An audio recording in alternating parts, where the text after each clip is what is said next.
सम्मा सम्बुद्धस्सा बुद्धं शरणं गच्छामि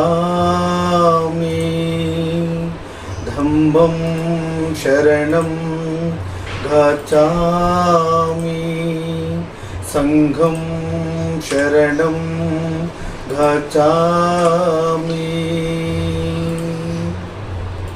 ನವಯುಗ ಪ್ರತಿಷ್ಠಾಪನಾಚಾರ್ಯ ಗೌತಮ ಬುದ್ಧ ಪಾಪ ಪುಣ್ಯ ಕರ್ಮ ಜಾತಿ ಧರ್ಮ ಶ್ರೀಮಂತ ಬಡತನ ಲಿಂಗ ತಾರತಮ್ಯದ ಅಂಧಕಾರದಲ್ಲಿ ಮುಳುಗಿದ ವಿಶ್ವವನ್ನು ಸಮಾಜದ ಬೆಳಕೆಂಬ ಜ್ಞಾನದ ಕಡೆ ಕೊಂಡೊಯ್ಯುವ ನವಯುಗವನ್ನು ಪ್ರತಿಷ್ಠಾಪನೆ ಮಾಡಿದ ಚೇತನ ಗೌತಮ ಬುದ್ಧ ಎಂದು ದಲಿತ ಸಂಘರ್ಷ ಸಮಿತಿ ಕರ್ನಾಟಕ ರಾಜ್ಯ ಕಲಾಮಂಡಳಿ ಸಂಚಾಲಕ ಕಲಾವಿದ ಯಲ್ಲಪ್ಪ ತಿಳಿಸಿದರು.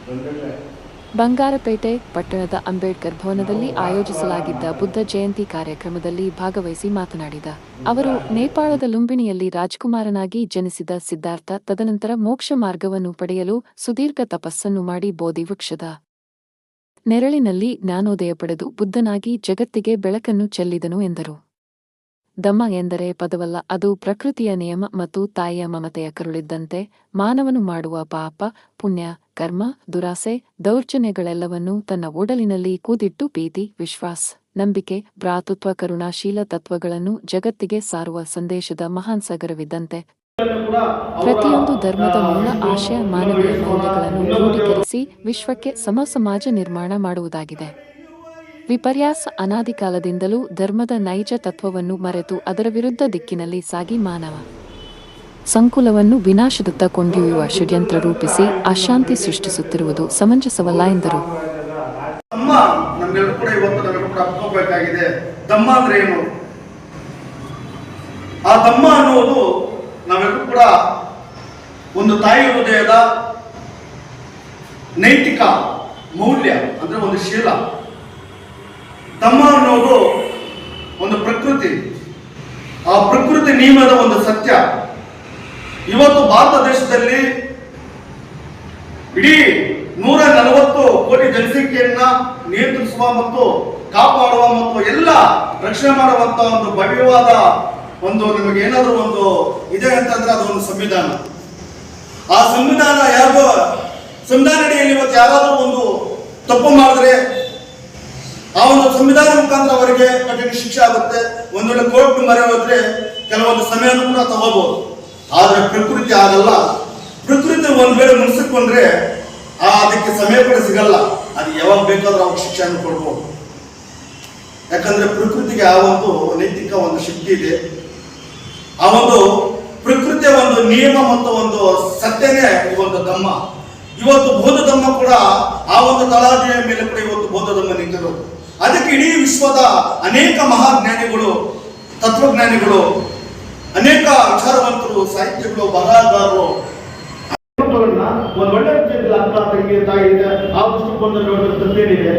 ವಿಚಾರ ಯಾಕೆ ಒಂದೇ ರೀತಿ ನಮ್ಗೆ ಸಾಕಲ್ವಾ? ಅವನ ದೃಷ್ಟಿಯಲ್ಲಿ ನೋಡಿದ್ರೆ ತಪ್ಪೇನಿದೆ ಅನ್ನೋದ್ರಲ್ಲಿ ಮದ್ಯಪಾನ ಮಾದಕೋಸಗಳನ್ನು ಮಾಡಬಾರದಿದೆ.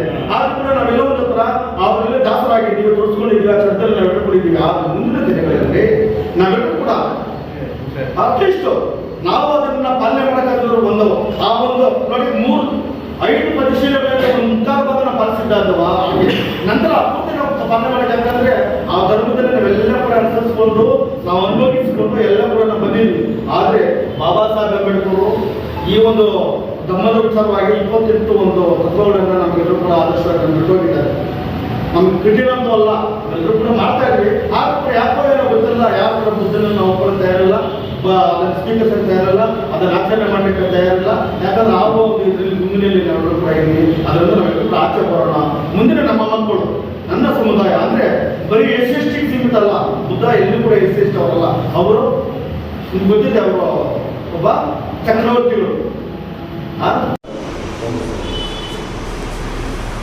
ಗೌತಮ್ ಬುದ್ಧನ ನಂತರ ಇದನ್ನ ಬೆಳಬೇಕಂತಿದ್ದು ಮೌರ್ಯ ಸಾಮ್ರಾಜ್ಯದ ರಾಜ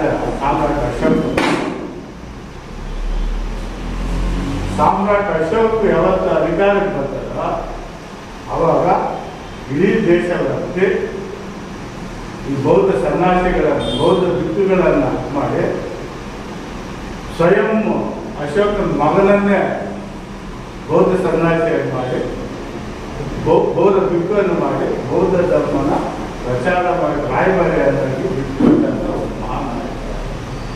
ಅಶೋಕ ಏನಾದರೂ ರಾಜ ಆಗಲಿಲ್ಲ ಅಂದ್ರೆ ಬೌದ್ಧ ಧರ್ಮ ನಮಗೆ ಗೊತ್ತಾಗ್ತದೆ. ಅದಕ್ಕೆ ಪ್ರಸ್ತುತ ಸಮಾಜದಲ್ಲಿ ಈಗಿರ್ತಕ್ಕಂಥ ವ್ಯವಸ್ಥೆಯಲ್ಲಿ ಮೂಲ ಸಾಮ್ರಾಜ್ಯದ ಆಡಳಿತದಲ್ಲಿರ್ತಕ್ಕಂಥ ಅಂಥ ಒಂದು ಅಧಿಕಾರ ಈಗ ನಮ್ಮ ಭಾರತ ದೇಶದಲ್ಲಿ ಅವಶ್ಯಕ. ಯಾಕಂತಂದ್ರೆ ಬುದ್ಧ ಅಂದ್ರೆ ಬೆಳಕು, ಬುದ್ಧ ಅಂದ್ರೆ ಜ್ಞಾನ, ಬುದ್ಧ ಅಂದ್ರೆ ಶಾಂತಿ, ಬುದ್ಧ ಅಂದ್ರೆ ನಂಬಿಕೆ, ಬುದ್ಧ ಅಂದ್ರೆ ಈ ದೇಶದ ಎಲ್ಲಾ ಸಮಸ್ಯೆಗಳಿಗೂ ಪರಿಹಾರನೇ ಗೌತಮ. ಬಾಬಾ ಸಾಹೇಬ್ ಅಂಬೇಡ್ಕರ್ ಅವರು ನಮಗೇನು ತಟ್ಟರಲ್ಲ, ಅದು ಆಲ್ರೆಡಿ ನಮಗೆ 2 ವಾಸ್ತವಿಕ ಸತ್ಯಗಳನ್ನು ನಮ್ಮ ಮುಂದೆ ತೆಗೆದಿಟ್ಟರು. ಏನು ನಾವು 2 ವಾಸ್ತವಿಕ ಸತ್ಯಗಳಂದ್ರೆ, ಮೊದಲನೇದಾಗಿ ನಾವು ಯಾರ ವಂಶಸ್ಥರು, ನಾವು ಯಾರು ಅನ್ನೋದನ್ನ, ಈ ದೇಶದ ರಾಜರು, ಈ ದೇಶದ ಒಡೆಯರು ನಾವು ಅನ್ನೋದನ್ನ ಬಾಬಾ ಸಾಹೇಬ್ ಅಂಬೇಡ್ಕರ್ ಅವರು ಕೊರೆಂಗಾಂವ್ ವಿಜಯೋತ್ಸವ ಮಾಡೋದ್ರ ಮುಖಾಂತರ